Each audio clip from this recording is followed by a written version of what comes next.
All right, now I am going to get us started. We're going to have dinner together. And one of my, my clients, I guess, a long time ago, they're not here in the room, just so some of you would be worried about that, asked me one time, Evan, why do you pray at these things? And I thought, I might as well just answer that question. There's lots of reasons for it. We, in my house, we pray before we eat. We pray before we go to bed. We pray before we leave for a trip. We pray when we get there. We pray for lots of reasons. But that's not the most important reason. I wanted to just bring this passage from the book of James out and just read a few verses of it. And you'll get a little taste or flavor for why we do that. So the reason I pray here is because we're going to eat. And I know many of you do, and so I thought I would just lead it. But this is James 4, and 3 verses, 13 through 15, say, "Come now, you who say, today or tomorrow we will go into such and such a town, spend a year there, and trade and make a profit." Pretty applicable for our evening tonight. That's verse 13. Verse 14 says, "Yet you do not know what tomorrow will bring. What is your life? For you are a mist that appears for a little time and then vanishes. Instead, you ought to say, if the Lord wills, we will live and do this or that." And so that's the reason we do this. He was saying, it's okay to be a Christian, but do you have to be one of those practicing kind? And I said, I'm a practicing kind. So that's who you got here. So for that reason, and for many others, what's going on in this world, I'm going to open with prayer and thank the Lord for this food and this time that we have together. And so if you would bow with me, I'd appreciate it. Our Heavenly Father, we thank you for this day. We thank you for this opportunity. Thank you for this place, for all of these people, and for all the families and the sacrifice and commitment that they represent. Thank you, Lord, for this food that we can enjoy, for the company that we can enjoy as well.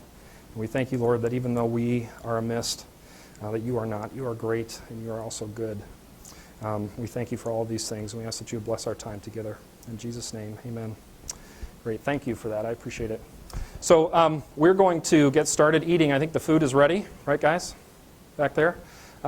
I'm going to wait till everyone goes through the line, and we're just going to start here and make our way. I think there can be 2 lines. And so why don't the back 2 tables over there, the Ricks, I'm going to ask you to make everybody feel comfortable and go. And maybe the Charbonneaus and your table, you could go as well. And then as you see people in line, if you just kind of keep moving. Maybe, Liz, you could keep people moving on into the rows. And then I'll get started while everybody's seated and eating here in 15 or 20 minutes. So thanks.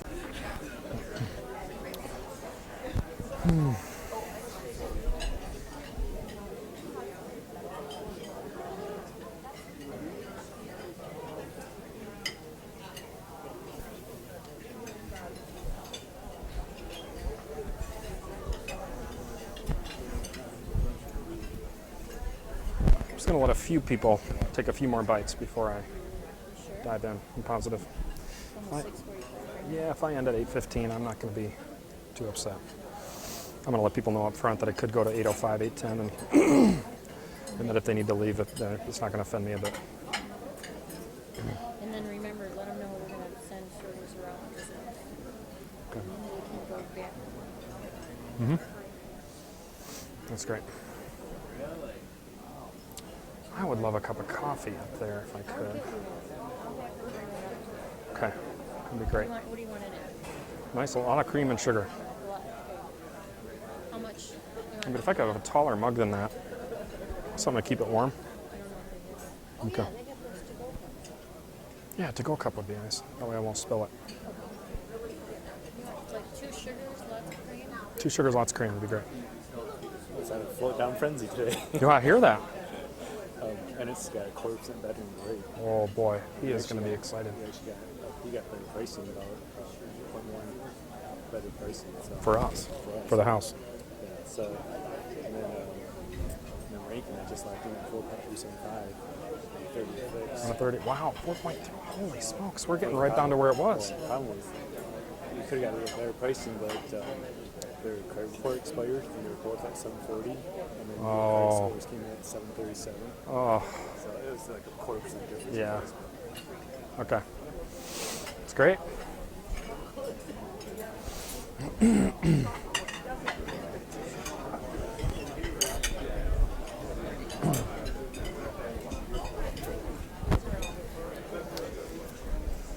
All right, we are going to get started. I wanted to let a few of you know, or anyone know, that they're going to be bringing dessert by the table. So you're welcome to go get one now if you want to, if you're ready. But they're also just going to be serving at the table so that we can keep going. There is more food, and it does not, truly, it does not offend me. If that pork was so good you got to have another piece, please stand up and go get it while I'm talking. There's no problem with that whatsoever. So, Liz, were there any other announcements I needed to give? Okay. Also, I put these together, and I don't exactly always know how long they're going to run. If I go 8:05 or 8:10, number one, forgive me. Number two, if you need to leave because we said 8 o'clock, that won't offend me either. So take off when you need to. I just want to make sure that I get through everything tonight. So we entitled this talk, Mind Over Money. We've been working on it for quite a while. It's an important topic. We're going to be talking about your future. We're also going to be talking about money, your money. And when we combine talking about your future with talking about your money, many of you get a little unsettled in here. So tonight I want to invite you to relax. We are going to be having some fun together. You've already met some nice people at your table, people like you in many ways. And we're going to play some games. I'm not going to bring anyone up here to dance or anything. You're all going to get to stay right where you are. But we're going to have some fun tonight. But we are going to ask some tough questions, questions that probably you've asked yourself before, questions that need answers. And we're going to go through a kind of a three-part. You're not going to necessarily see these 3 points. Thank you very much. We're going to go through a three-part track tonight. The first is going to be the war for your money. So when you think about the game tug of war, how many of you played tug of war when you were a kid? It's great. My kids play it with me. We put 3 on this side and 3 on this side, and they tug Dad back and forth. But tug of war is kind of the picture that I want you to have in your head. There's a tug of war going on right now for your money, and there's a tug of war going on in a lot of ways right now for your mind in order to get at that. Okay? And we want to talk about what this war is about, what it's over. We want to talk about who the players are and what their methods are. And we want to talk about what your best response can be and how you can win it. So that's essentially what we're going to be talking about with respect to tonight's topic, mind over money. So we're going to start with the war for your money. I get stats all the time in financial journals. And 3 of them I see periodically over and over again. The first one is, how old are all of you getting, right? So how old is the general public getting? They want to tell financial planners this because that tells me what kind of products you might be interested in or when you're planning on rolling over your IRA or something like that. The next stat that I hear often is how much money you all have, right, in the stock market. More importantly, the directionality of that money. Where are you putting it? Are you moving it into the market right now? Or are you moving it out of the market at the moment? And this also can tell us as financial advisors or the financial community what kind of products you might be interested in right now, or what you might want to be doing, or what you might be feeling based on what you're doing. And the third one, it's always comes out, it's pretty high right now. The third one is how many of you, general public, are currently considering changing your financial advisor relationship. You can imagine why that one might be important to someone like me. I remember in 2011, the market had come way down in 2008. It came back quite a bit, came down again a little bit, and in 2011, that number hit 83 or 84%. So somebody does these polls. I don't know if you've ever gotten a call and someone asked you, are you considering changing your financial planning relationship? And if you answered yes or no. But these polls are done, and that number hit 83%. It's well over 50% still right now. There's a lot of dis or unsettlement, if you will, trying to look for the word here, out in the marketplace right now by Americans, by investors. But I'm also tracking another number generally, and this one I looked up again Monday or Saturday, I can't remember when I saw it, and that is the total value of the U.S. stock market. Okay, so you take publicly traded companies only, dissect out bonds, dissect out privately traded companies. Publicly traded companies, you go the real small companies and the real big companies, everything in the middle, micro-cap companies. You take all of their common stock and you add it all together. Now, we know how much our national debt is right now, right? How much is our national debt? 17 trillion is the going number, plus or minus, right? How many of you think the total value of the U.S. stock market is more than the national debt? How many of you think it's more than the national debt? The total value of the U.S. stock market. A few hands over here, a few hands over here. The total value of the U.S. stock market right now is 19.5 trillion, and it's expected to be 20 trillion by the end of the year.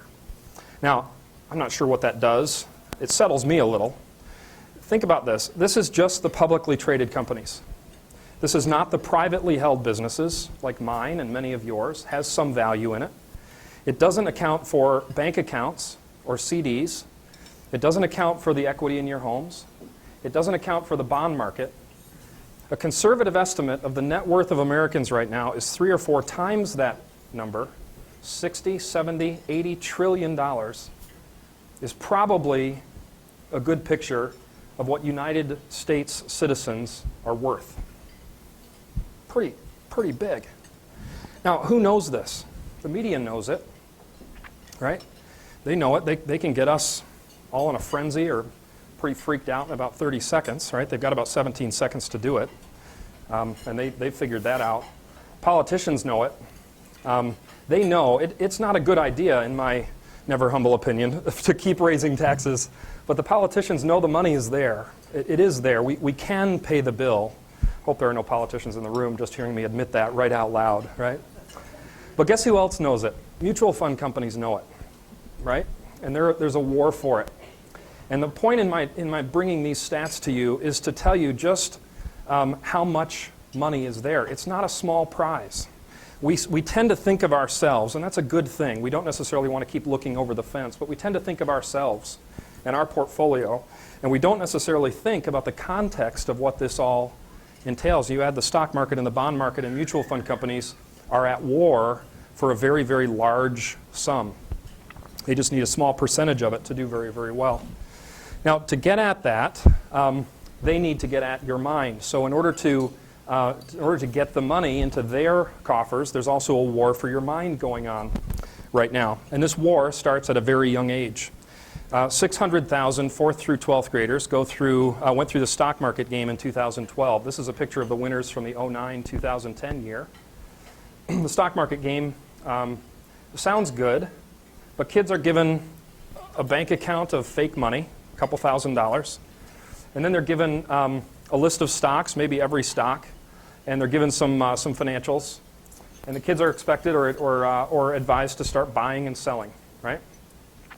Now, the kids are doing this with fake money before they're ever taught what prudent investing is, before they're ever taught how to diversify, before they're ever taught how to expose themselves to enough of an asset class to make risk mitigated, before they're talking about rebalancing, before they're talking about any of the prudent realities, we're being taught, our kids are being taught, how to speculate. This is also after behavioral economists and psychologists have proven that the feelings or emotions we get when we buy and sell stocks are almost identical to the feelings or emotions we get when we gamble. You're not surprised by that. I know you're not. It's true. The feelings or emotions we get when we buy and sell stocks to try to make a profit are almost identical to the feelings and emotions we get, and yet this is how we're teaching kids how to invest, right? And it starts at a very young age. But it matters because this isn't really a game, right? We're not talking about fake cars that you filled up with fake gas and a fake debit card tonight. We're not talking about a fake mortgage that you're trying to pay off. We're talking about real goals. And we're talking about real dreams that you have. And what I found over time is that many folks, by the time I talk to them, maybe they're 30, maybe they're 40, maybe they're 50, maybe they're 60, they've had enough experiences in the market to be pretty jaded about it. And they started off planning. They used maybe a conservative percentage rate, 7%, or maybe they used an aggressive percentage rate of 9%. And they're planning for their future. And they realize at some point, hey, they're not getting these returns. The market's getting these returns, but we're not getting these returns. And so we become a little jaded. It reminded me of a story. It's an actual experiment with 5 monkeys. These poor monkeys in the financial industry, they always get picked on. But these 5 monkeys, this is real, this really happened, are in a nice big pen. And it's a fun place. They have things to climb on. They have ropes to swing on, all kinds of fun things to do. And in the middle of this pen is a tall, skinny ladder. You can't get to it from any other implement, but there's a tall, skinny ladder in the middle. And every morning a bell rings, and a bunch of bananas is lowered through the roof onto the top of this ladder. And what do you think happens? The monkeys make for the ladder, right? Well, they get close to the top of the ladder, and they pretty quickly realize only one of these monkeys is going to fit on the top of this ladder, right? So they start fighting for it. And they start scratching and clawing and throwing each other off. And sure enough, pretty soon, one of the monkeys gets to the top of the ladder and starts eating the bananas and starts throwing down the peels. The other four monkeys, however, didn't make it to the top. They get sprayed with water at the bottom. Okay? And if you're wondering, the monkeys do not like the spraying. All right? So the four monkeys that didn't get the bananas are getting sprayed with water. What happens the next day is that maybe a different monkey makes it to the top, and the other four monkeys get sprayed with water. But pretty quick, the monkeys that haven't made it to the top realize that it's a lot easier to keep anyone from getting to the top than it is to getting there yourself, right? So pretty quickly, they start just beating on each other, and after a while, none of them make it to the top, and none of them eat the bananas, and none of them get sprayed. Pretty good deal. No bananas, but we don't get sprayed with water. Well, they make this a little bit more interesting. They take one of the monkeys out, and they put in a new monkey, right, in the afternoon, long after the bananas have been pulled. The next morning, the bell rings, there's a new monkey in the cage, and the bananas get lowered to the top of the ladder. This new monkey's looking at the other monkeys who are sitting there thinking, shoot, this is just about the easiest thing gift I've ever received. So he starts shooting up this ladder. Next thing you know, he gets a pummeling, the likes of which he has never experienced, right? These other four monkeys are not going to get sprayed.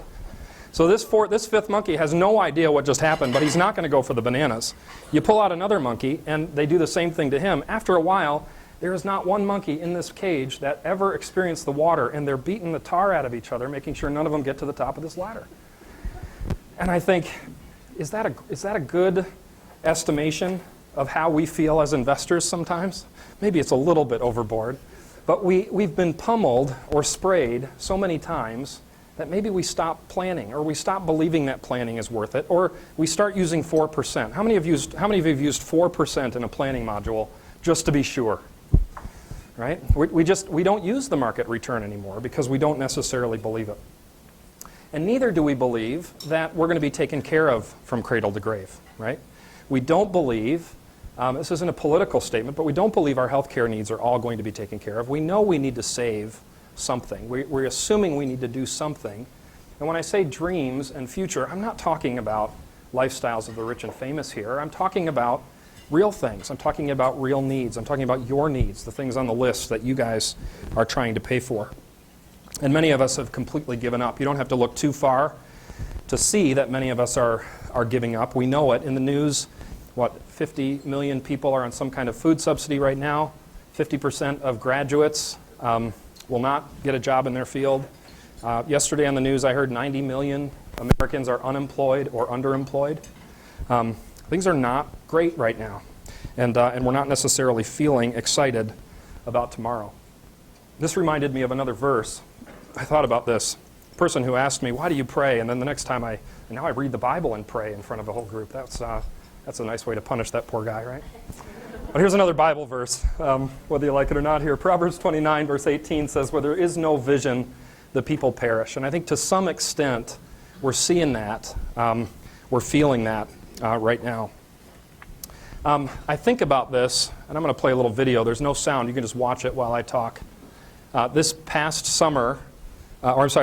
year, a year ago, my wife and I had the opportunity for our 15th wedding anniversary to go back to the Netherlands. I say back. I've been there once with my family. My parents took me back. Both of my parents are from there. They're from a northern province called Friesland. And this barn and the field, about 2 or 3 acres around it, is my mom's dad's, or was my mom's dad's barn and field. And it's probably my favorite video or picture. I took it from my iPhone. I tilted it there to get out of the car. I wish I would have done a better job because it's becoming one of my favorite memories or my favorite mementos from this trip. This is where my grandfather stored his equipment. He planted vegetables in this field. He planted tulips in this field. In the brick part in the back there, he held the tulips. This was a more of an ecologically safe place where it was a little bit more consistent, and he could dry the tulips and he could plant some and sell some. And this barn and farm represented, for my mom's parents, a better than average lifestyle. And yet, they left. And yet they thought, hey, we should think about more. There's this idea that we hear in the news all the time. I don't know who started it, but this idea that we're owed a better life than our parents, or that our kids are owed a better life than their parents or than us. I am sure glad that was lost on my grandfather, who was very willing to leave something that was pretty well set up for him. He had a lot. Now, by our standards, this isn't a lot, but by his standards, this was a fine life, and it was probably better than the life he came from, that he was building. And yet he sacrificed it. He did it for a vision for the future. And I want to make this point, a couple of them here, and then we're going to get into some information about investing here. The quality and the impact on your life, will in large part be determined by the quality for your vision for the future. The quality and the impact of your life will be in large part determined by the quality and vision for your future. And your future vision will be influenced most, I think, by the quality of the questions that you're willing to ask and answer. One of those questions that I want to ask and answer, and this relates very well to investing and to our money, is this one. And you all have something in front of you to write with. If you have one piece of notepaper between you, you can turn it sideways and write together. I want you to write down, you don't have to share them. I'll ask a few people to share one or two. I want you to take a moment and write down your 3 biggest fears. Write down your 3 biggest fears. If you can think of one, that's great. If you can't think of any, think a little harder. I don't like to admit I'm afraid of anything, but I have to admit it. I am sometimes. What are your 3 biggest fears? Who's willing to just mention one? Go ahead. Not having enough for retirement. That is a real fear. Yes, Dottie. Not being able to live independently. Yeah, not being able to live independently. It's a real one. That's great. Any others? Anyone else have one they want to share? Can't see all the hands. Yes, Sharon. That you'd be dependent on your children. Yeah. I think that one probably resonates. So let's take a look at this from a financial perspective. We get these fears in our heads sometimes. I think we all have them to a certain extent. And it can drive us into a bit of a scarcity mode, right? A scarcity mode that says we're not necessarily going to make it, right? And when we make decisions out of this kind of a mode, we generally don't necessarily make good ones. And we all get there sometimes. So why do we feel this way? I think we feel this way, and we don't want to overthink this. I think we feel this way very simply because we're afraid something is going to happen that will cause us not to be okay. We can state this complexly, or we can state this simply. I think when you boil it down, I think we're afraid because we're afraid something's going to happen that is going to cause us to not be okay. And unfortunately, this is also the state of many investors today. They don't necessarily know how to invest. They don't know how to build a portfolio and to manage it well. And they're concerned that they're not going to get the return that they're expecting. And then something else happens, maybe a job loss, maybe a health-related issue, maybe a relational issue, something that they couldn't control. And as badly as they want to control things, they can't. And then they approach a period of time like the last 10 years, and they get pummeled and sprayed. Tech bubble, the housing bubble, commodities trade bubble. We've all experienced these things, and to some extent we've had some anxieties about these things, and in this room many of us have lost a considerable amount to these mountains, to these up and down charts.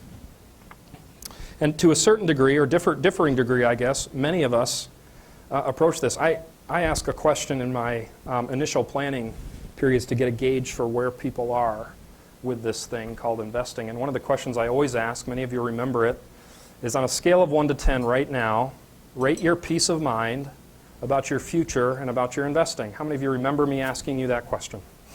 All right? Many of you I asked that question of. I'm not going to ask you to give a number right now, but on a scale of 1 to 10, my clients answer it. And I always get anywhere from 4 to 7 or 4 to 9, sometimes like that. I got my first 2 the other day, and this was a lot of what caused them to be very jaded and very nervous. Just one thing after another didn't go well for them in the last 10 or 15 years. And then we look at the exacerbation of this issue. What does Wall Street do? And we talked in our email invitations that we were going to talk about the 3 types of Wall Street bullies. These are the players, okay? Those the enemies, I guess we would want to call them, of our peace of mind, the enemies of us prospering as investors. And the first type of Wall Street bully are the con men. So I'm going to lay down a little bit of background music here, and you're going to get where I'm going here in a couple minutes. I'll let it go. Figure out exactly where we're going. This is called Bad Boys. Reed Slatkin, $600 million Ponzi scheme. You can feel it, right? 800 investors. Now these are people like you and I. 800 investors with 600 million. So many of these investors had $1 million or less. Okay? These are real people. Alan Stanford, he's a Texas billionaire. He pulled off an $8 billion Ponzi scheme selling certificates of deposit, CDs. You're buying a guarantee, right? Thomas Peters, $3.65 billion Ponzi scheme. You might know why I'm leaving the big section blank there.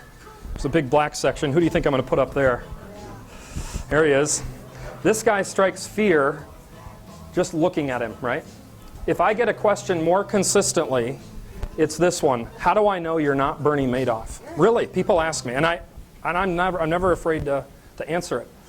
It's really quite easy to avoid a Ponzi scheme. You just need a custodian that's different than your investment manager. People ask me all the time, why do I have to get all these Charles Schwab statements? I don't invest with Charles Schwab. Well, Charles Schwab, you pay Charles Schwab $32 a month to give you a statement so that you know what your Matson Money statement says is accurate.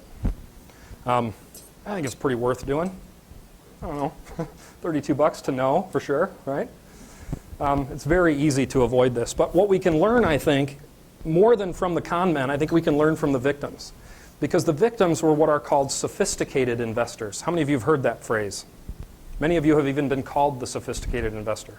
The sophisticated investor is a government term used to describe someone who has $1 million or $200,000 in income.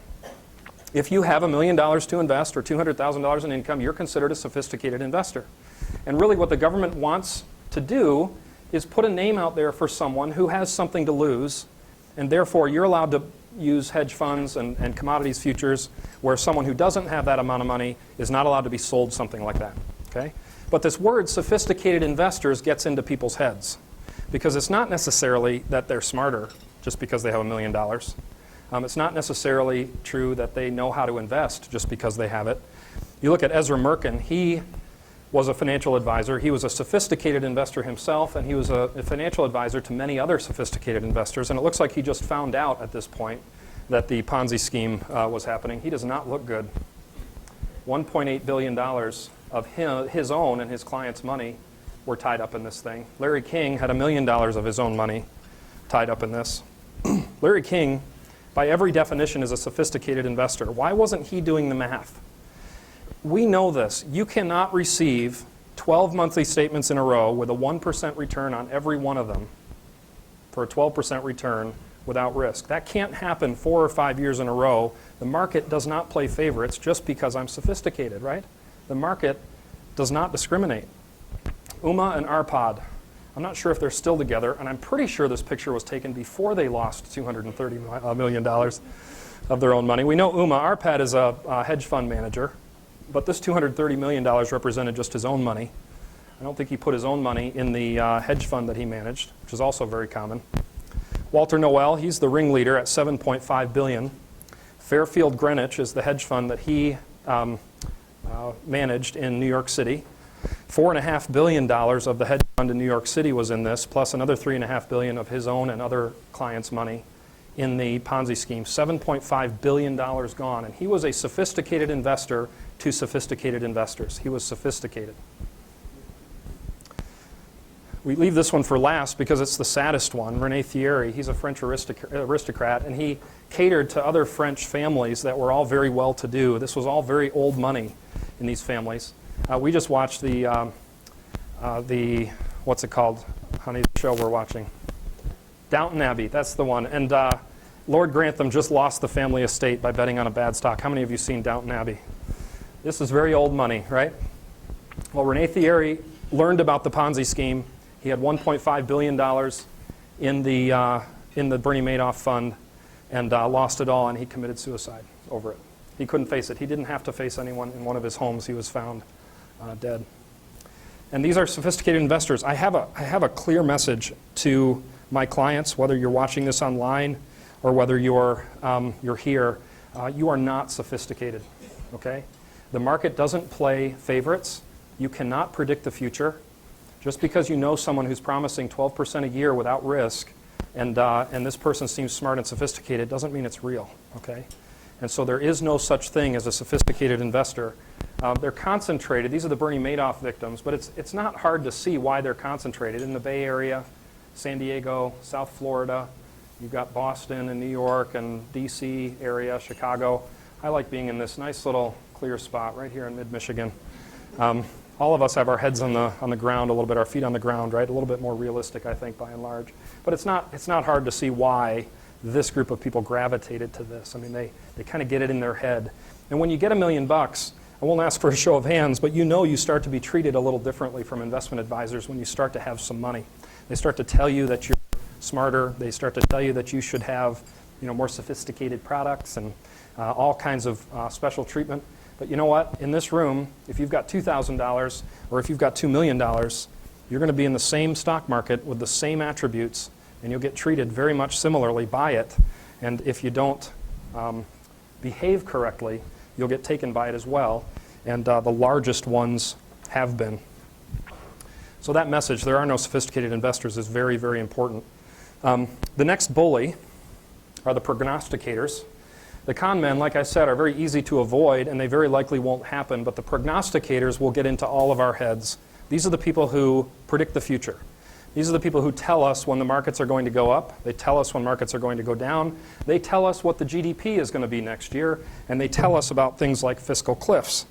So what I did is I Googled a gloomy economic forecast, and I came up with 5 things, all pretty gloomy-ish. If you ask me, unresolved conflicts in the Middle East, slowing economic growth in China, the rising national debt, inflation is low, interest rates are rising, and don't we all feel nice and warm and fuzzy? But on the same day, I Googled a positive forecast. Historically low interest rates, that's true. Cash balances are at an all-time high for both households and corporations, that's a fact. Significant and recent gains in productivity, also a fact. Growth in potential emerging markets, recovery in the Eurozone, these are all things that have happened. Pretty rosy.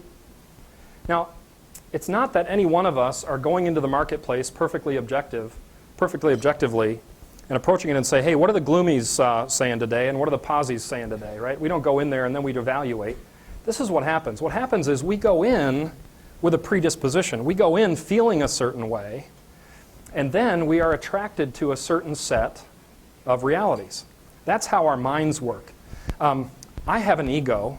Everyone here has somewhat of an ego, and we generally go looking for opinions until our egos are matched by them. That's what happens. That's what psychologists tell us we do. The media can be a little bit more insidious, a little bit more quiet about it. They'll say things like the market is moving up. Now, can they say that? Is it moving up? Just because it went up today, 45 points, it is moving up? I mean, it has moved up. But is it moving up? Depends on what the meaning of the word is, right? But it has moved up. We can say that. Today there are more buyers than sellers. No, they're not. There are exactly the same number of buyers and sellers. On any given day, if stocks sell, there is a buyer and there's a seller. There are not more buyers and sellers. I know what they're trying to do. They're trying to get me to think that the market's going to go up. So they say something like this. Right? Here's another one. Sell U.S. stocks and buy European and Asian, says Morgan Stanley's Barton Biggs. So this big bear walks up to the camera, takes off his hat, and who is it? It's Barton Biggs, right? And he says, get out of the U.S. large company stocks. And by the way, stay away from Bill and Hillary. They're bad for the U.S. market. There's a prognosticator. And we may be gravitating toward that based on how we're feeling in 1993. Then, a few years later, in 1999, we have our friend Harry Dent. Harry Dent is the gift that keeps on giving. How many of you were at the movie event this summer that we did? Many of you. Harry Dent was interviewed there. Harry Dent uses a science. Anybody remember what the science is called? Science called demographics, right? And he appeared certain. Let me just read a few things from his latest book. Maybe it's not his latest. This is the one from 1999. A couple of quotes. Due to fundamentals of the market changing in a predictable manner, we should see a peak Dow of 21,500. Anyone know what the Dow is? The Dow is the industrial companies track. They're about 15,500 right now is where the Dow is. It peaked last at 14,090, and it went down. It's now up to 15,005. And he said the same book, he writes, that would allow for a Dow as high as 35,000 by 2007. That's Harry Dent for you. Maybe more telling than anything else is that the book retailed for $29 in 1999, and right now I think you can get it on eBay for about 39 cents. So the information in this book has seen its day. But you remember Barton Biggs. We talked about him. He said get out of U.S. stocks. He said that in 1993. And U.S. stocks went on about a 5 or 6 year tear of 22.5% per year for a total compounded rate of return of 273. And had you listened to the bear that day, or had your gut predisposed you to listen to the bear that day, you would have missed out on 273% compound return. Then we have Harry Dent in 1999. Now, who wouldn't be thinking the roaring 2000s in 1999? For those of you who had investments from 1993 to 1999, what were you thinking about the market? It is always going up. It has gone up for 5 years in a row if you were just in U.S. large companies, which most of us are. Most of us are not diversified at this stage. And so we think everything's going to keep going up. And so this was just placating to our predisposition. Our predisposition was, we've seen 6 years in a row going up. Yeah, I guess 35,000 seems really, I guess, more likely than any alternative. I guess, right? Let's go all in. Let's go. Negative 1% per year on average. It was worse in the early years, with a negative 9.1% return over that period of the roaring 2000s. So we just used his 10-year period that he had asked us to use in his book. The prognosticators are not right, and worse, they generally don't invest the way they say they're going to invest. Maybe some of the worst prognosticators are the mutual fund managers themselves. Mutual fund managers, it's tracked through Morningstar how many mutual fund managers own their own stock, own their own mutual funds, eat their own cooking, right? And it's only 49% of mutual funds that can tout any amount of stocks being owned by any one of the managers in the fund. Only 49% are eating their own cooking when it comes to mutual funds. Now, every dollar I have in the market is in the Matson Money Free Market Funds. And it is verified, every dollar that Mark Matson has invested in the market is in the Mark Matson Free Market Funds. We are eating our own cooking, and we are doing it because we believe in it, okay? And you need to know that. I need to be able to tell you that, and it's important for you to know. But there's one more type of Wall Street bully out there, and that's the guru. There's a new movie coming out with Ben Affleck and Justin Timberlake. I probably wouldn't recommend it with those two names, but I saw the trailer, and I think it's appealing, right? We've got Justin Timberlake, he's in financial trouble. Then you have this guru, Ben Affleck's character, and Ben Affleck can basically tell Justin how to do it. And he knows what's going to happen, he knows what the players are, and he can make Justin Timberlake an extremely wealthy person. Right? I think we want there to be a guru out there. We want to settle our fears, not necessarily with prudency sometimes. We want to settle our fears with someone who can tell us what's going to happen. And we're prone to want that, right? We want to know the future. And this Financial Advisor magazine, it reads, against all odds, Arnold Vandenberg has delighted his clients by beating the market over a 29-year period. But you know, it's statistically certain that with as many mutual funds as there are out there, an orangutan throwing darts at a board will beat the market over an extended period of time. This article should have read how monkeys throwing darts over a 29 period have beaten the market. Statistically, someone's going to do it, right? It's actually more likely to happen than it is to not happen. The problem is thinking we can know who's going to do it and when they're going to do it. Fortune magazine wanted to try to tell us. In 2000, they gave us their Retire Rich guide. This is the 10 stocks that would last the decade. This is from the all-time best stock pickers, probably fed to them by Morningstar. Fortune said they've identified 4 sweeping trends that appear certain, here's that word again, we want certainty so badly, to transform the way we work and interact. They sought out some of the top stock pickers in the country for help on this one.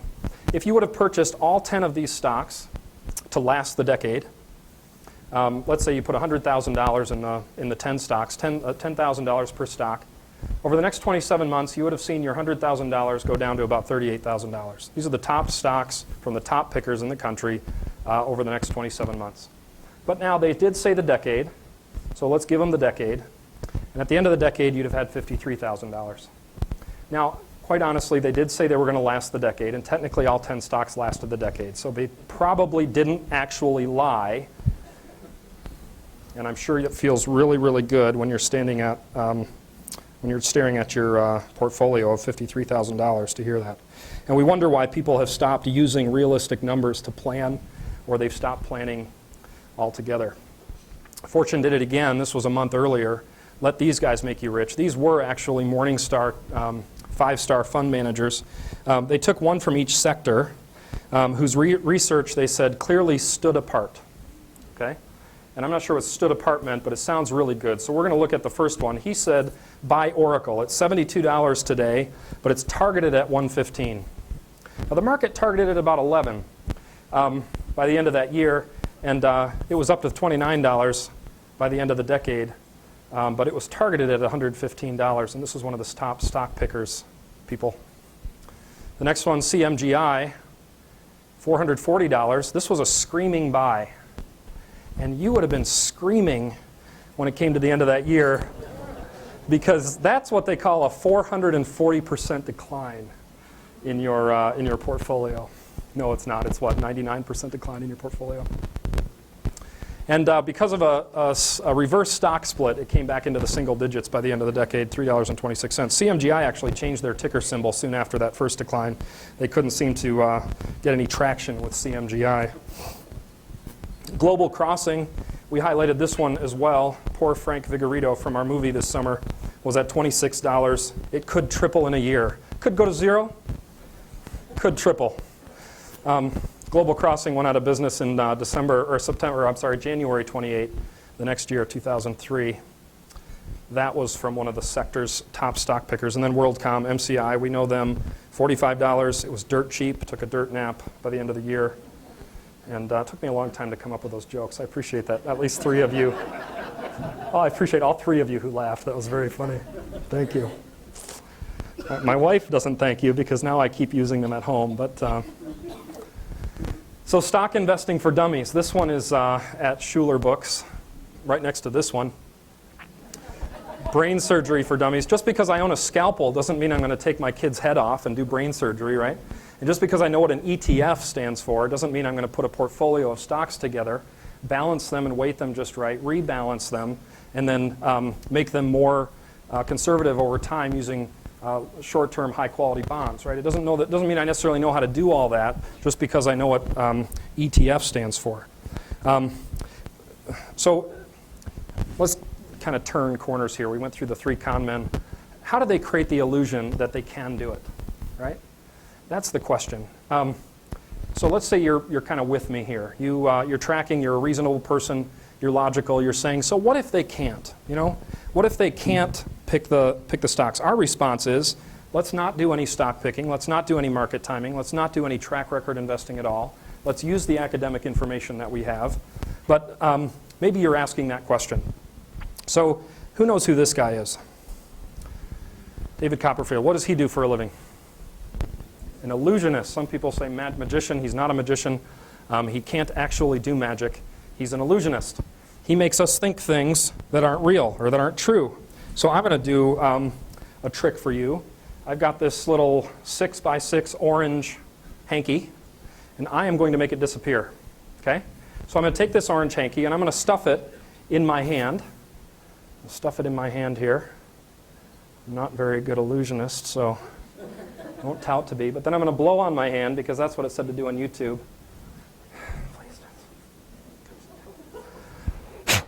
Look, it happened. It worked.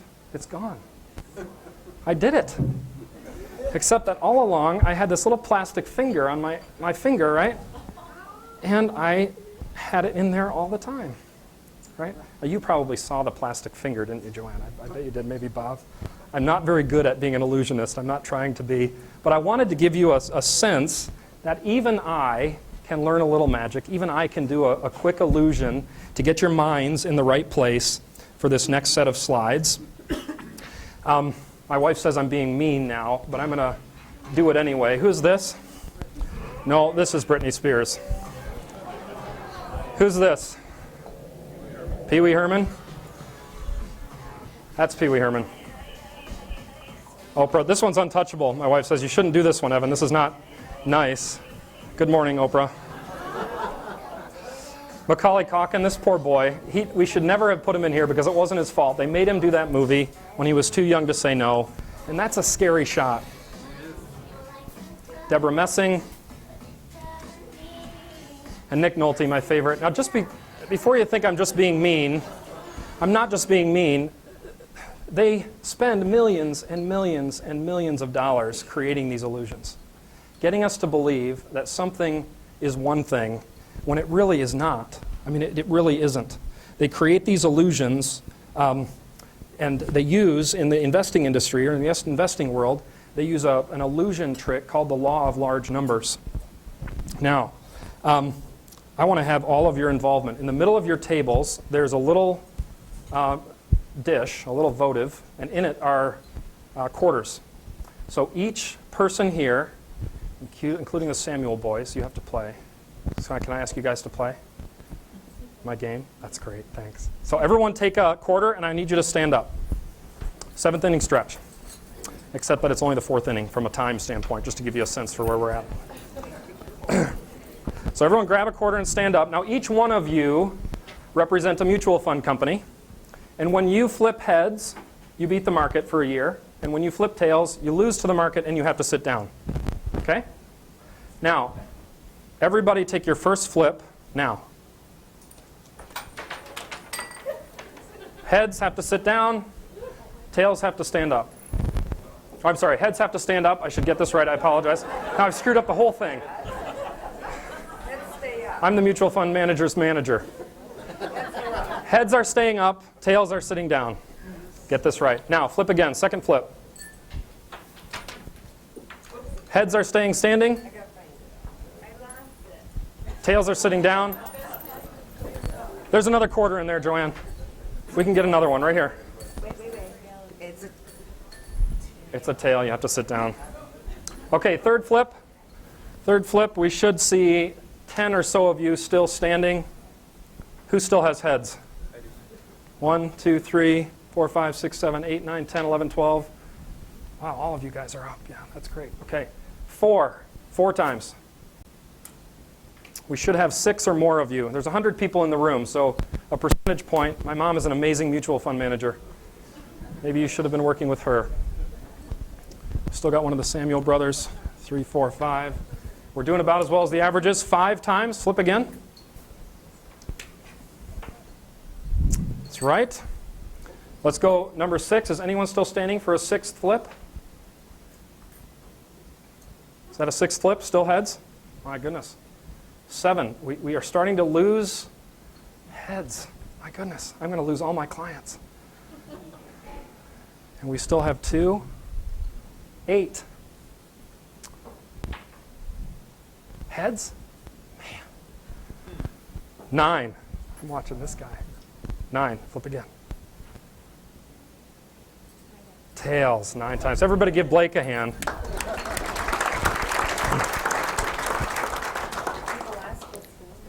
Why did Blake flip so many heads?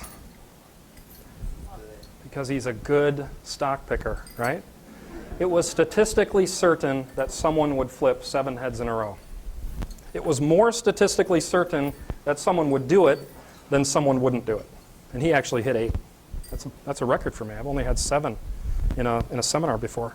And if we're actually running a mutual fund company, this is when all the money starts to pour in, right? So if you've doubled money or if you've beat the market 2, 3, 4 years, people start to give you some attention. Now people start to give you all their money. Now, people who put their money in here, do they get the return of these years? Winning the mutual fund game, if you're going to try to, means you need to pick Blake before we started. Right? Now, what is this? You're not going to know. This is written down in letters so small we can't read the names of every mutual fund put out on the market by Fidelity. 1,257 funds. What do you think the statistical reality is, or the statistical benefit would be to someone owning, say, 10 or 12 of those mutual funds if they got the very best ones? It's a statistical certainty that 10 or 12 of these mutual funds will do very, very well, right? 10% or 1% of these mutual funds, 10 or 12 of these funds, it's statistically certain that they won't just hit the market return, they'll probably beat it, and not by a little bit. It's actually more certain that that will happen than that it wouldn't happen. And the total number of mutual funds out there that you can choose from right now are 28,000. And the total number of stocks are 14,000. So 2 times as many mutual funds or combination of stocks as there are stocks. Now, if they really knew what was happening, how many funds would they need? If they knew what was going to happen? 1. What would they call it? The really big good fund. I liked the super duper one too. That was really good.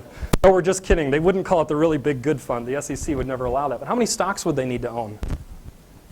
1. There's always one stock that's doing better than every other, and they would own it until it wasn't gonna, and then they would stop and they would own another one.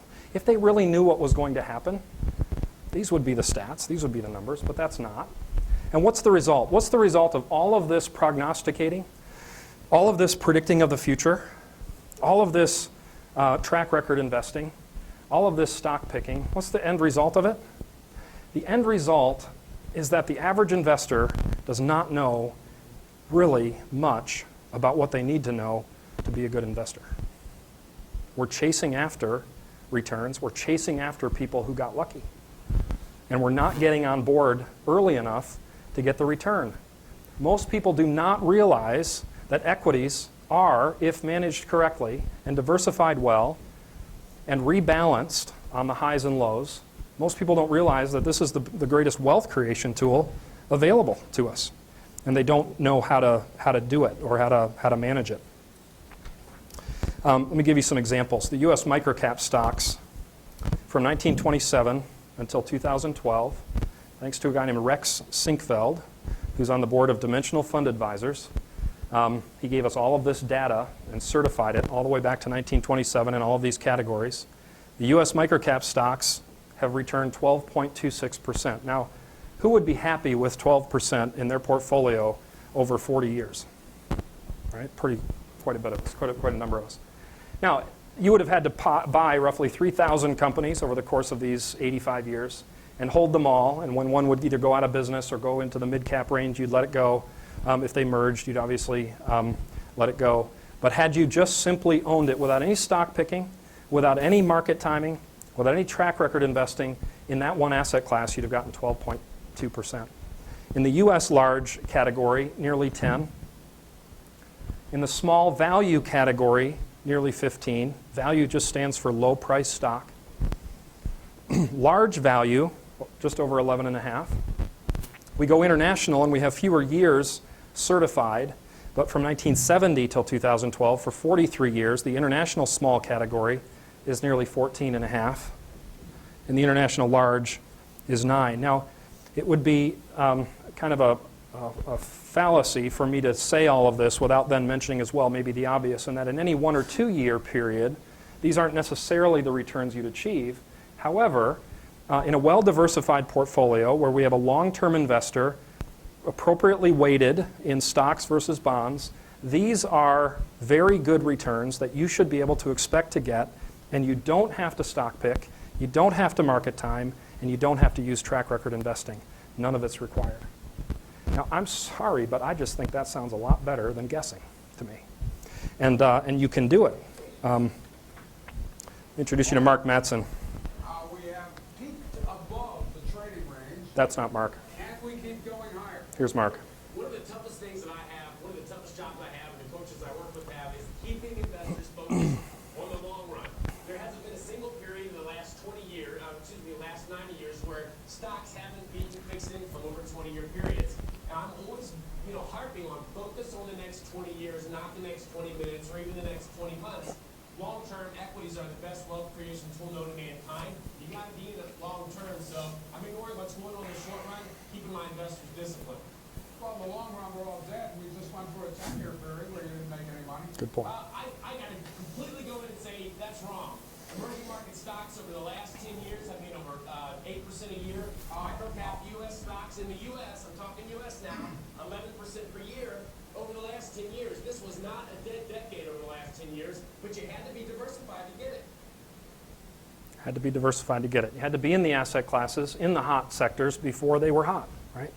And that's exactly the opposite of what most of us are taught to do and what most of our 401ks are giving us even the ability to do, because they load these 401k plans up with the hot mutual funds from the past. Because what do we want to see? We want to see a track record, right? I don't want to see a market return in small company stocks at negative 38% and still buy it, right? Even though it's the prudent thing to rebalance into the one that just went down. We know that. We have to buy it low, but we don't want to buy the one that just had a negative year. So we look for the track record. We get on board with the one that, that just went and did really well. And again, I bring you back to the fact that this is important because, again, we're not talking about fake money and fake cars and fake gas and fake debit cards. We're talking about real money, real goals, real visions that you guys have had for your future, real dreams. And real dreams require real returns. And real returns mean something. Now, this is the point in the presentation where the mutual fund guy, the financial planner, would show you the top 10 mutual funds that they've been tracking. Wouldn't necessarily be the funds that their clients in the past have received. And this room wouldn't be full of their current clients anyway, because that's not the way the average system works. 65% of you actually are clients of mine in this room. And if you become a client of mine, you're expected to come back every quarter because this is part of what it takes to do this well. But you need real returns. What I'm about to show you is the actual real returns of free market fund clients who have invested with us over the past 20 to 22 years since the free market fund came about. These are actual real returns that clients achieved. It's not if you'd have done this, it's if you had been a client like these clients are, this is the return you'd have achieved. Now, an income and growth portfolio took $1 million to $2.3 million using 25% stocks and 75% fixed income. This entire dip of about 6 or 7%, 8%, was the top of the 2007 to the bottom of the 2009 March loss. If you had $100,000, the worst of it would have been about $92,000, $93,000, and it would have come back up. That's the income and growth. How many of you would have been happy with that over the last 22 years? That's 25% in the stock market. It's a pretty volatile free fund. The next one is, these are just benchmarks. There are more funds that you can actually choose from than this, but the balanced growth fund is 50% stocks and 50% bonds, and these are the real client returns. Now, if you want to look this up, you can write down the four-letter acronym GIPS, GIPS. GIPS is a globally used fund tracking device that doesn't track the performance of a fund or a manager, but tracks the performance of all of the clients of a certain group. Because what does it matter if a mutual fund did well if none of the clients in it did well? So these are the actual client returns. Take $1 million to 3.2. This decline was about, just from top to bottom, it was about 23% decline, and still took the money triple over a 22-year period. This is the long-term growth. This is 75% stocks and 25% bonds and fixed income. It took $1 million to just about 4 times that. And then the aggressive growth took $1 million to to 4.5 million with a rocky road in the last few years. But again, these are not people who are saying we're retiring right now. Right? These are folks who are saying we're young, we've got 15 to 20 years left, I can remain aggressive. So this didn't mean a lot to the folks that should be in this fund, and they're still on their way to a much better total number because of that place. But any one of these, again, sometimes will do better than what many of us have been experiencing. Now, despite everything we've discussed so far tonight, the gurus, the con men, the media, all the hype that goes on, the biggest issue is still inside of us. It's our nature not to invest well. So we do need to look at that a little bit, and I'm going to ask you to get involved one more time, and you may be able to do this sitting down, you may have to stand up to do this, but we're going to play tie the knot. And I've got a new rule for you. How many of you all know how to tie a knot? Everybody, right? Everybody knows how to tie a knot, but I'm going to ask you to tie a knot with one rule. Once you pick up the string, you may not let go of it with either hand. You may not let go of it with either hand once you pick it up, and you still need to get it tied. Yes, you have to use both hands. One on each end, and you can't tie your arm into it. It needs to be a knot into the middle of the rope. It is possible. I will show you in mere minutes. One knot in the middle, no loops. Nancy's got a loop. No loops. No loops. And you can't use your teeth, no teeth. You did it? Okay. Did you move your hands? There you go. Okay, here it is.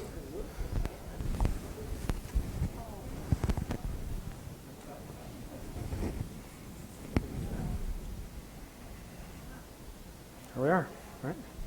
No, that's not difficult, right? It's not at all difficult.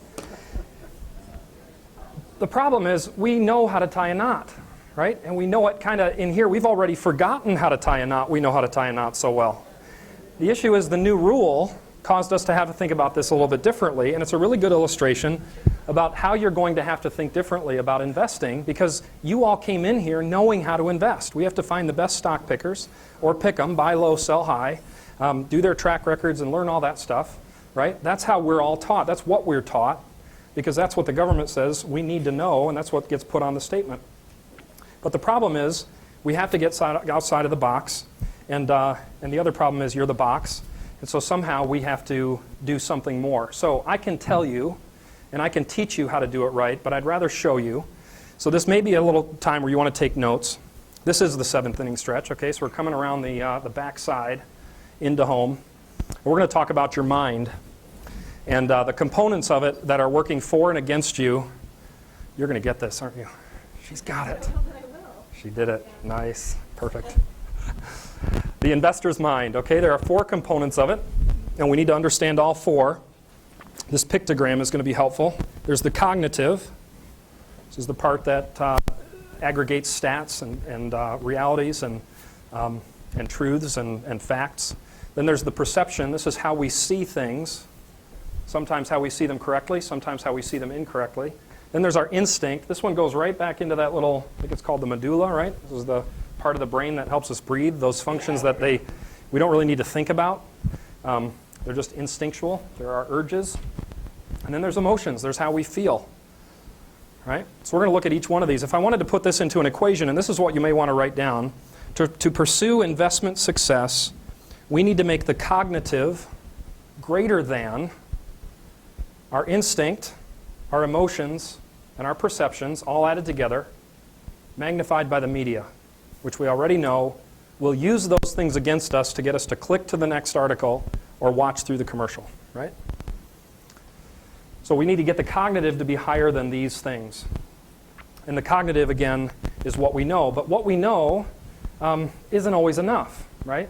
Because I can tell you that investing is as simple as owning equities, diversifying them, and rebalancing them. Simple enough, right? Own equities, diversify them, rebalance them. And as you get older, mix in some short-term, high-quality bonds for stability.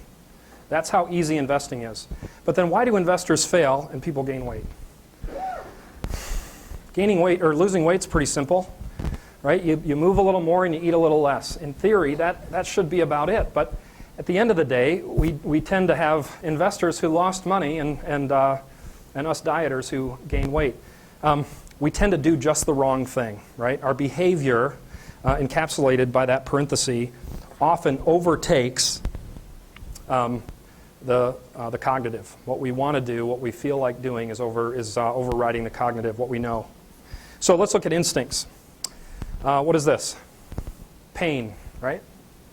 If I stab myself in the leg, I'm going to turn up, it's going to bleed and it's going to hurt, so I'm going to stop doing that, right? Pain is good. It helps me to stop doing things that are going to hurt me. Helps me survive. And we move away from pain. And then there's pleasure. We all like pleasure. We like love. We like comfort food. That's why I fed you the comfort food early, so that I could give you all this pain later. We move toward pleasure.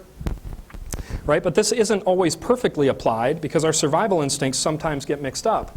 How many people can think of something that's painful that's actually good for us? Exercise. How about chemotherapy? Many other things, right, that are painful, but they're actually good for us, and we need to do it. And then similarly, things that are pleasurable, but they're not so good for us. Halloween candy? Kit Kats for me, and candy corns. That's where I'm at. Not where you're at, but too much of that, and it's probably not good for us. So our instincts mess us up a little bit. We tend to, again, not be able to trust those exactly. Let's look at our 2008 investment statement and see how our instincts play into our evaluation of things. The long-term government bonds at the end of 2008 went up 26%. Pleasure, move toward. We look at the statement in U.S. small stocks, negative 38%. Pain, move away, right? So what do? We call our broker and we say, sell, buy, right? Sell, buy. Let's move away from pain. Let's move toward pleasure. Now let's open 2009 statement. Ouch, we just lost more money. 2009 statement, we just lost the ability to take back some of the money we lost on the other one. Moving away from pain and toward pleasure doesn't necessarily assist us. Our instincts don't necessarily always assist us in how we invest. Let's take a look at emotions. A lot of times folks will say you just have to be able to divorce yourself from emotions, and if you can do that, then you can be a good investor, right? But that isn't true. You need your emotions to make the very best decisions in all of your life. Many of you who are here with someone didn't make that decision on a balance sheet, I would imagine. If you did, I would disavow it and tear it up, and not agree that you did. But the emotions, we need to use them. We don't want to work against them. But let's play this name that emotion game. So it doesn't matter how sophisticated his charts are or how much sense he makes. I just don't feel comfortable letting him handle my money. Which emotion is that? Mistrust. I'm not sure if I should have put my money in that fund. It's already lost 15%. Maybe I'll sell some of it tomorrow. Which emotion is that? Regret. My boss got 25% on his money, and I only made 8. I wish I had 25%. Envy, jealousy, yep. I wish I had known that stock was going up. I would have bought more shares. Greed. My dad worked in that company all his life, and he left his money to me in his will. It would be wrong for me now to sell those stocks of that company and diversify, just to diversify. Loyalty or guilt, you could have guilt in there to sell it, loyalty to stick. What if the market drops tomorrow and I lose everything? Fear, that's right. So our emotions play a great toll on us. We can't just separate ourselves from them. That doesn't make sense. If you do that, you're separating yourself from all of your emotions, and you don't want to live that way. You're not going to live that way. We have to recognize them, and we just have to call them what they are. So now the perceptions. And the perceptions is how we see, our perception is how we see the world. There's a little video I'm going to play, and I want you all just to concentrate on what the person asks you to do, and just make the count, and then maybe write the number down, and I'll ask what you got, okay? Takes about a minute. This is a test of selective attention. Count how many times the players wearing white pass the basketball.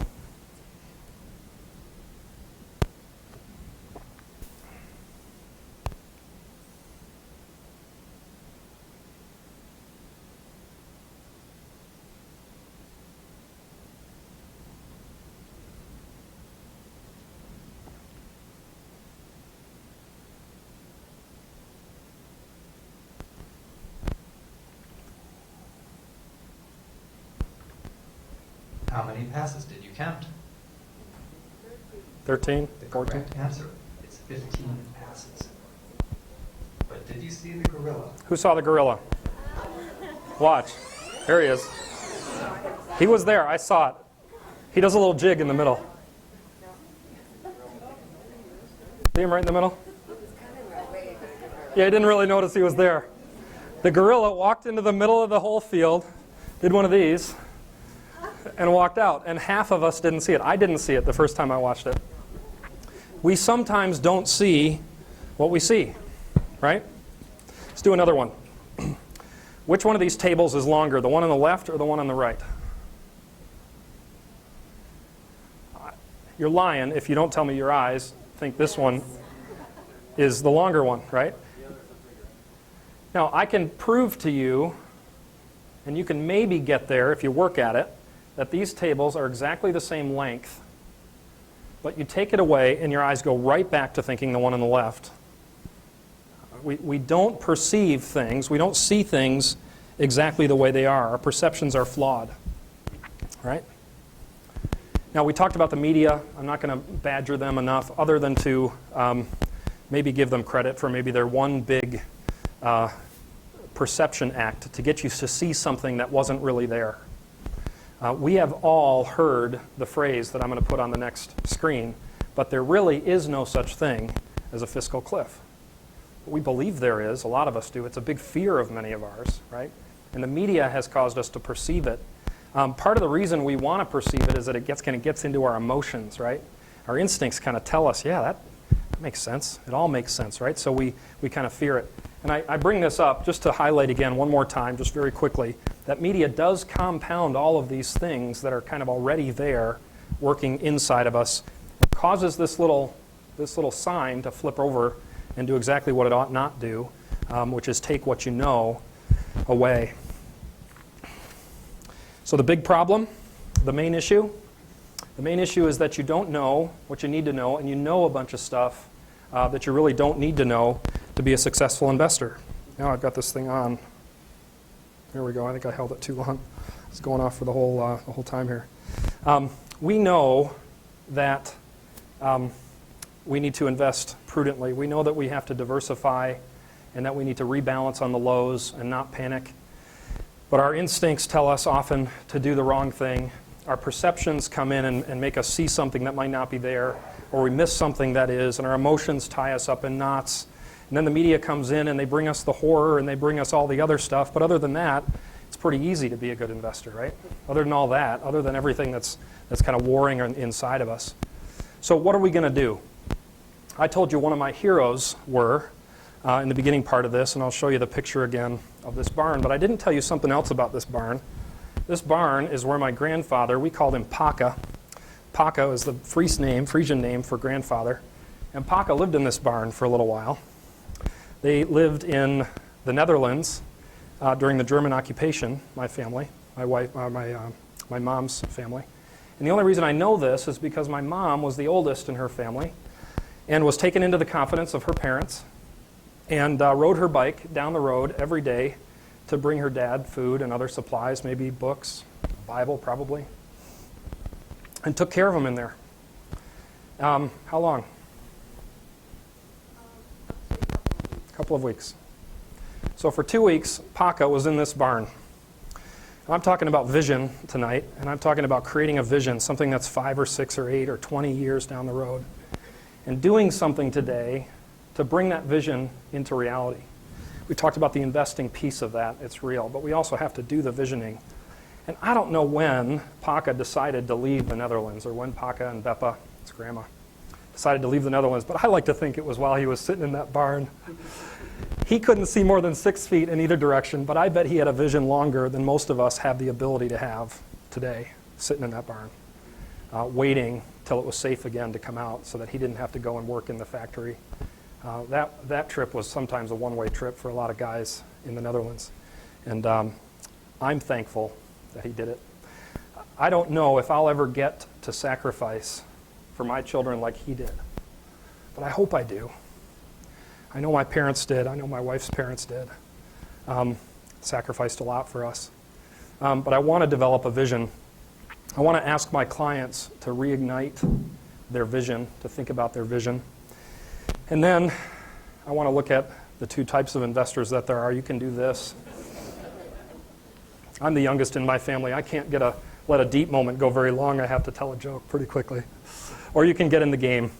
And by that I mean stand up to the bullies, punch them in the nose, and get it over with. Stop doing it. Stop doing all that stuff. And so my question for you is, are you ready to do that? And being ready doesn't mean you're going to start a mutual fund or start buying and selling stocks or mutual funds. Being ready is that you're going to start to get this information. And I'll talk about the cards that are on your table in a minute. But first I want to go through the 20 questions that are there. Everyone that becomes a client of mine sees this 20 questions 4 times a year if you come. These 20 questions are what we coach to and what we end with. And I'm going to go through each one of them. And there's a rule when you're taking this. You have to answer yes only to those questions where you are 100% sure it's a yes. And to take it a little step further, you could explain your yes to somebody and it would make sense. Okay? So answer yes only if you're 100% sure and you could explain it to somebody. Okay? Question number 1, we'll go through these quickly. Have you discovered your true purpose for money, that which is more important than money itself? This goes along with your vision, but why are you saving? Don't spend too much time on these. We'll just go through them quickly. Give us your first answer. Question 2, I'm not going to ask you to hand them in either. You get to keep these. Are you invested in the market? Yes or no? Do you have stocks? Question 3, do you know how markets work to set prices? Question 4, have you defined your investment philosophy? Do markets work to set prices, or can people beat the market, essentially? Have you defined which one of those you believe? Question 5, have you identified your personal risk tolerance? In a market crash, how much could you lose? We can put a number on it, and then we can diversify to it. It's not that difficult. Question 6, do you know how to measure diversification inside your portfolio? 7, do you consistently and predictably achieve market returns? Question 8, have you measured the total amount of commissions and costs in your current portfolio? And if you're working with us and you're curious, because you haven't been able to do it on your own, please call. We do what's called a statement review. We'd love to show you what your total costs are. They're all written on every statement. None of it's hidden. Question 9, do you know where you fall on the Harry Markowitz efficient frontier? Question 10, when it comes to building your investment portfolio, do you know exactly what you're doing and why? I don't mean this tongue-in-cheek. I actually want my clients to know and be able to explain what they're doing, why they're doing it. Question 11, are you working with a financial coach versus a financial planner? 12, do you have a customized lifelong game plan to guide all of your investing and spending decisions? 13, do you have an investment policy statement? 14, have you devised a clear-cut method for measuring the success or failure of your portfolio? 15, do you fully understand the implications and the applications of diversification in your portfolio? 16, do you have a system to measure portfolio volatility, the ups and downs? 17, are you aware of the costs associated with purchasing commission-based products? 18, do you know the 3 warning signs that you may be speculating with your money versus prudently investing it? I'll give you the yes on this one. It's stock picking, market timing, and track record investing. You can all check yes. Those are the warning signs. Can you identify the cultural messages about and personal mindsets about money that destroy your investing peace of mind? You can go into that one more, one-on-one. Question 20. Are you ready to shift your personal experience of money and investing from a scarcity mode to an abundance mode where you can live your life rather than obsessing about your assets? And that's where we'll end. There's a card. I just want to explain it, and I would like everybody to fill it out if you don't mind. We are not a high-pressure group. We're not going to hound you. But if you would, just put your name and address on there, a phone number that you use, a cell number or something that we can use to get a hold of you. We don't sell any of this information. Your email address, fill in those few. If you think we have it, sometimes your email changes. We'd like to keep up to date, so go ahead and fill that out. One per couple is fine if you're here together. And then there's 4 items you could coach. If you're new here tonight, if you were a guest of someone or you just showed up because you got an email, you can check that first box. Yes, I want to meet with a qualified financial coach. If you do, on the way out, we'll give you a CD to listen to, and you get 45 minutes on the phone with me or in person with me for free, and I'll give you an investor inventory, we call it, just a conversation that helps you understand who we are and me understand who you are. It's totally free. There's no obligation afterwards. But I'd really like for you to take advantage of that. I'd like to go into more depth one-on-one with what this could mean. This is a great atmosphere, but it doesn't do what a one-on-one can. If you're a client of mine and it's been a little while and you'd like to come in, you're always welcome. My time is yours. Just check that second box and Liz will set up a time for us to meet together. I would love for every one of you to feel welcome to come to January 29's event. We're putting it together now. It's going to be the 29th is a Wednesday, I believe. It's probably going to start at 5:30 and go till 7:30 or 8. You can check that box even if you're just interested. You don't have to know your calendar, but if you check the box about the 29th, you can just get on the interested list. And then lastly, many of you are here with family. And I would like to give you an opportunity to talk with me sometime about how to get your family involved with doing things the right way. Many of my clients who are 50 and 60 and 70 say they wish they could talk to their kids about money, or they wish that they could make sure that their kids didn't make some of the same mistakes that they made. And I am very willing to get super creative about this. I would take this into your living room if you said your family was going to be there, and I would give this presentation there. I will do for you, my clients, what it takes to help you get your family involved with knowing how to do this right. So if you're interested in just talking about that, checking the box does not mean I'm showing up with cake and a video projector. It means you're interested in talking about how to get your family involved and how to introduce this to the most important people in your life. And if you would hand these in to Liz or Heidi or Karen on the way out, then they will give you a CD. Do we have enough CDs for everyone? I think we do. So everyone can just take a CD. Just hand in the card. That's your only ticket to get one. So thank you all for coming. I'm so glad you were here, and I look forward to seeing you again soon. I'll stick around and answer questions for anyone. Thanks.